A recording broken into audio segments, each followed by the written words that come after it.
আসসালামু আলাইকুম গাইজ, আশা করি ভালো আছেন। আল্লাহর রহমতে আমরা ভালো আছি। আজকে আবার নতুন ব্লগ নিয়ে আপনাদের মাঝে উপস্থিত হলাম।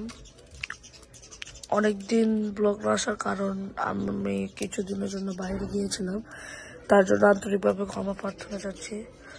আজকের ভিডিওর মূল উদ্দেশ্য হলো পাখির ব্রিডিং কোর্স নিয়ে।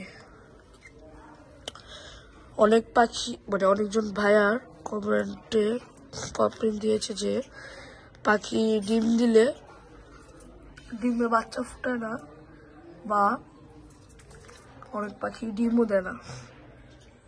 এর মূল কারণ হচ্ছে অপরিচ্ছন্নতা, দ্বিতীয় কারণ হচ্ছে পাখির পুষ্টি দুর্বলতা, তৃতীয় কারণ হচ্ছে পাখির ভিটামিনের অপূর্ণতা।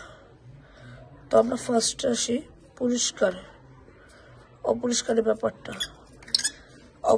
ব্যাপারটা। যে অনেকজন কি করে যে পাখি অপরিচ্ছন্নতা ভাবে রাখে। এই যে দেখতে পাচ্ছেন, আমি পাখি খাঁচা করে সুন্দর করে পরিষ্কার করে রেখেছি বলে তারা ডিম দিয়েছে এবং ডিমে বাচ্চা ফুটিয়েছে। সো আপনারা চেষ্টা করবেন প্রথমেই যে পাখির ঘরটা সবসময় পরিষ্কার রাখতে। আচ্ছা, দ্বিতীয় কারণ পুষ্টির দুর্বলতা।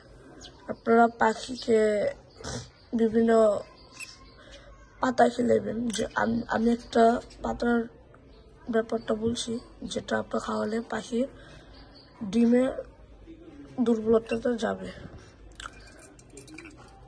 কলমি শাক খাওয়ালে পাখির দুর্বলতাটা অনেক কমে যায়, ডিম দেওয়ার রাশটা বাড়ে। আর তৃতীয় নাম্বার কারণটা আমি বলছিলাম ভিটামিনের শূন্যতা পূরণ করতে হলে বিভিন্ন পাখির শপে গিয়ে একটা বললেই হবে ভিটামিনের অভাব, তখন একটা আপনাদের সিরাপ দিবে। ওই সিরাপটা পাখিদের খাওয়ালে বা ওটা পানির সাথে মিশিয়ে খাওয়ালে পাখির ভিটামিনের অপূর্ণতাটা পূর্ণ হয়ে যাবে। সো আশা করি আজকের ভিডিওটা আপনাদের কাছে ভালো লেগেছে। আবার নেক্সট ব্লগে আপনাদের সাথে দেখা হবে। আজকের জন্য একটুকে।